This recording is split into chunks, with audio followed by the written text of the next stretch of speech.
ಹೇಳಮ್ಮ. ಶೇರಿಂಗ್ ಅನ್ನುವಂತ ವಿಚಾರನ ಒಂದಿಷ್ಟು ಜನ ಶಾಸಕರು ಪರ ಶುರು ಮಾಡಿದ್ರು.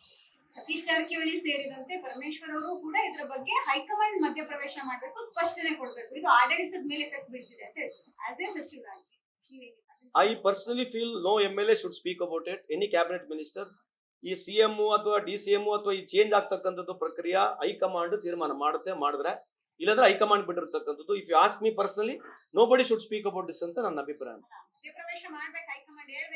ಅದೇ ಹೇಳಿದ್ರು. ಅಲ್ಲ, ಅದೇ ಹೇಳ್ತಿರೋದು. ಅಲ್ಲ, ಅವರು ಆಗತ್ತೋ ಇಲ್ಲೋ ಮಾಡ್ತಾರಲ್ಲ, ಹೈಕಮಾಂಡ್ ಮಾಡುತ್ತೆ, ನಾವು ಮಾತನಾಡಬಾರ್ದಂತ.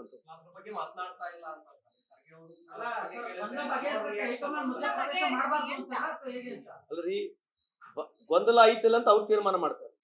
ನಾವು ಸೃಷ್ಟಿ ಮಾಡಬಾರ್ದಂತ ಗೊಂದಲ ಮಾಡಬಾರ್ದು ಅಂತ ಹೇಳ್ತಾರದು. ಅದೇ ಹೇಳ್ತಿರದ್ರಿ, ಸೃಷ್ಟಿ ನಾವ್ ಮಾಡಬಾರ್ದಂತ. ನಮಗೆ ಏನೇನ ಬೇಕಿದ್ರೆ ಅಲ್ಲಿ ಹೋಗಿ ಹೇಳ್ಬೇಕು, ಮೀಡಿಯಾಗೆ ಹೇಳ್ಬಾರ್ದಂತ. ಮೀಡಿಯಾಗೆ ಹೇಳಿದ್ರೆ ಅರ್ಥ ಏನಿಲ್ಲ ಅಂತ. ನಾನು ಎಲ್ಲಿ ಹೋಗಿ ಹೇಳಿಲ್ಲಮ್ಮ, ನಾನು ಯಾವ್ದು ಹೇಳೋದಿಲ್ಲಮ್ಮ.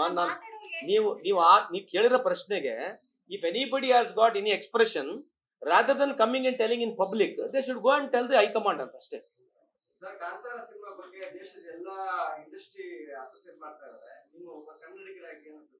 ಅಮೇಸಿಂಗ್ ಇದೆ. ಎನಿ ಫಿಲಿಮ್, ಯಾವುದೇ ಕನ್ನಡ ಫಿಲ್ಮ್ ಇಂಡಸ್ಟ್ರಿ, ಯಾವುದೇ ಕನ್ನಡ ಫಿಲಿಮು ಅಷ್ಟು ದೊಡ್ಡ ಪ್ರಮಾಣದಲ್ಲಿ ಹೋದ್ರೆ we are very happy to it. ಇಲ್ಲಿ ನೋಡ್ತೀನಿ, ನೋಡಿಲ್ಲ. ಕಾಂತಾರ 1 ನೋಡಿದ್ದೆ, ಕಾಂತಾರ 2 ನೋಡಿಲ್ಲ. Rishab is a good friend of main.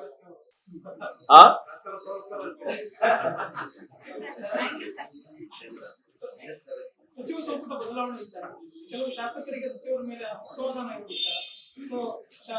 ಸಚಿವರ ಬದಲಾವಣೆ ಅಲ್ಲ, ಯಾರಿಗೆ ಮಾಡಬೇಕು ಯಾರಿಗಿಲ್ಲ ಹೈಕಮಾಂಡ್ ತೀರ್ಮಾನ ಮಾಡ್ತಿದ್ದೆ. ಸ್ಟ್ಯಾಂಡರ್ಡ್ ಕ್ವಶನ್ ನೀವು ಕೇಳಿದ್ರೆ ಸ್ಟ್ಯಾಂಡರ್ಡ್ ಆನ್ಸರ್ ನಾನು ಕೊಡ್ತೀನಿ. ನಾನು ಉತ್ತರ ಇದೇ ಕೊಟ್ಟನಲ್ಲ, ಸ್ಟ್ಯಾಂಡರ್ಡ್ ಕ್ವಶನ್ಗೆ ಸ್ಟ್ಯಾಂಡರ್ಡ್ ಆನ್ಸರ್.